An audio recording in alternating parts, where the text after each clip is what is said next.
Tengo una pregunta acá de Alejandro que dice lo siguiente. ¿Los policías son trabajadores? ¿Qué son? ¿Podría desarrollar su opinión y la política de política obrera sobre el rol de la policía? Lo primero que tenemos que aclarar es que la palabra trabajadores es una palabra confusa. Por ejemplo, el capataz en una empresa, el supervisor, puede a justo título considerarse un trabajador. Por de pronto es un asalariado. Tiene que cumplir ciertas horas de trabajo, cobra por quincena o por mes,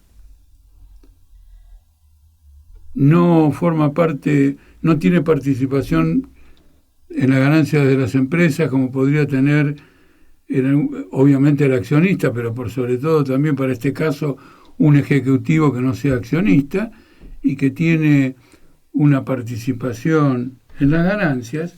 Entonces la pregunta que habría que hacerse es, ¿los policías son parte de la clase obrera? Indudablemente que no son parte de la clase obrera. Puede haber entre los policías personas que han sido obreros.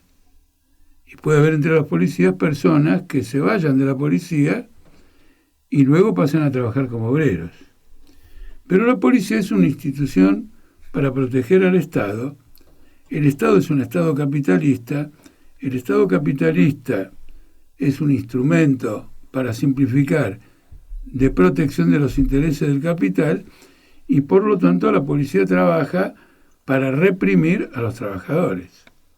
Naturalmente que la policía tiene numerosas funciones vinculadas con el delito, el tránsito, la administración, etcétera, pero en lo que acá corresponde no son la clase obrera, sino que son un enemigo de la clase obrera. Ahora, la respuesta es tan clara que viene la pregunta, ¿y por qué viene esta pregunta? Y bueno, viene esta pregunta porque dentro de la institución policial es el escalón inferior. Y entonces, siendo el escalón inferior, muchas veces mal pago, como dicen muchos policías, arriesgamos nuestras vidas, etcétera, etcétera. Pertenecen a familias obreras, puede ser, frecuentemente. Entonces, la inquietud de la pregunta es válida debido a este aspecto. Pertenecen a la clase dominante. Desde el punto de vista político, la respuesta está vinculada a dos hechos fundamentales. Primer hecho, ¿corresponde que estén sindicalizados? Eso es todo un debate que ha habido en el seno de la izquierda. El riesgo de que si la policía la autorizan a que se sindicalice es que cristalice en una corporación de intereses manejada por alguien, probablemente por una autoridad superior que tiene interés en esa sindicalización y puede ser fuertemente negativo desde el punto de vista de los derechos democráticos, porque pasaríamos de tener una institución del Estado a tener hasta cierto punto una banda a cargo de un supervisor. Pero hay experiencias políticas muy importantes que mostraron que en ciertas circunstancias el personal policial, el escalón inferior, se une a los trabajadores. ¿Y por qué se une a los trabajadores? Lógicamente, para unirse a los trabajadores rompe con la institución. Para dar un caso, en las huelgas inglesas del periodo 1919-1921 se formaron comités de trabajadores, etcétera, y la policía integró esos comités y apoyaba la huelga de los trabajadores. Era un periodo revolucionario. En un periodo revolucionario todas las cosas se trastornan.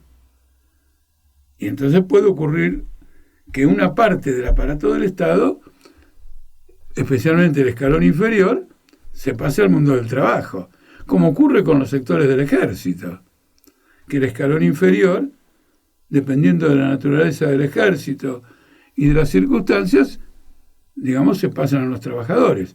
Naturalmente no es lo mismo un ejército de conscriptos rentados o de personal rentado que la conscripción militar que tiene que hacer todo tipo de ciudadanos, y en cuyo caso la posibilidad de que se incline hacia los trabajadores en una situación de crisis política, en una situación de tipo revolucionaria, es indudablemente mayor. Yo di el caso inglés. También está el caso de la Revolución Cubana de 1930. Es una de las revoluciones más importantes de la historia del mundo, y no se puede entender la revolución de 1959 sin la de 1930. Bueno, en esa revolución quedó descabezado completamente el alto mando militar, y el ejército quedó en manos de los sargentos, que adhirieron a la revolución. El jefe de los sargentos, el que terminó siendo el jefe de los sargentos, se llamaba Fulgencio Batista.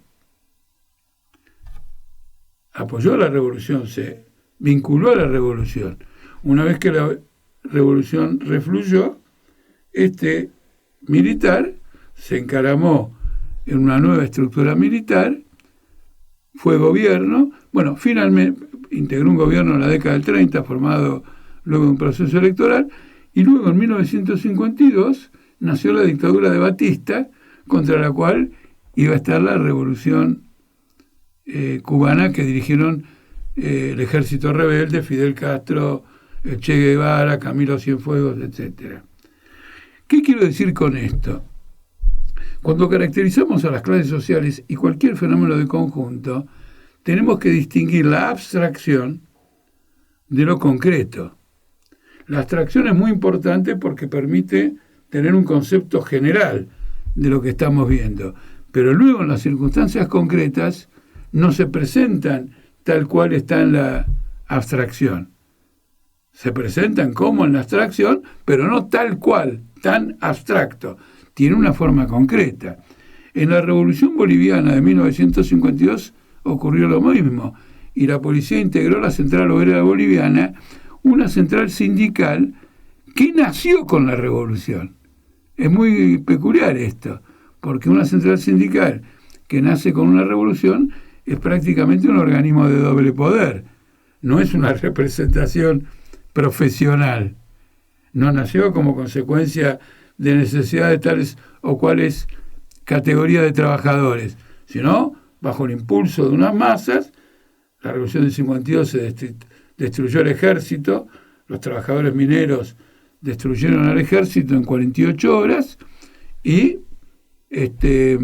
la policía y los restos del ejército se sumaron a los trabajadores. De manera que sería un error, un claro error, hablar del personal policial como perteneciente a la clase obrera. Está por sobre todo sometido a la orientación del Estado, vertical. No importa que provengan de la clase obrera, no importa que, por ejemplo, se recluten entre los desocupados. Por ejemplo, cuando yo y muchos otros compañeros de nuestro partido fueron detenidos, en mi caso en la Casa Rosada, en el año 1989, en mayo, y los otros compañeros en los locales, cuando tuvimos que ir a la indagatoria por parte del juez, nos pusieron policías de custodia. Entonces tuvimos tiempo de conversar con ellos. Ellos veían el trabajo policial como un trabajo remunerado, como un obrero vería su propio trabajo, reivindicando la ventaja que presentaba la policía, que era una jubilación muy anticipada con respecto a las otras categorías que se jubilan. ¿De acuerdo? Entonces quiere decir que había una mentalidad de trabajador. No importa. No importa. Eso de que había una mentalidad de trabajador a nosotros nos favoreció, porque nos pusimos a hablar con ellos y en un momento determinado apareció una autoridad superior que los retiró por estar, ¿cómo se dice?, confraternizando con los detenidos. Los retiró. Pero es personal policial. En una circunstancia de crisis pueden mantenerse incólumes en la represión. Vean lo que pasa en Perú. Vean lo que pasa en Perú. Pero si es muy profundo, puede ocurrir, como en Inglaterra, como en el 30 en Cuba, como en Bolivia, o en otro tipo de circunstancias que se unan a la causa de los trabajadores. Este es el punto clave.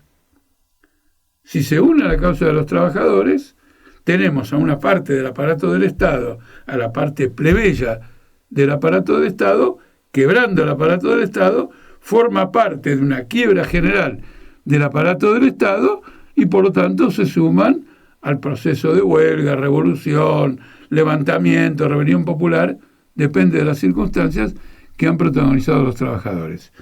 He desarrollado esto un poquito más allá que la simple definición que me pide Alejandro, porque lo importante en los problemas sociales es entender la naturaleza de una cuestión y su dinámica. Y esa dinámica entrelazada a la dinámica del conjunto de la lucha de clases de la sociedad.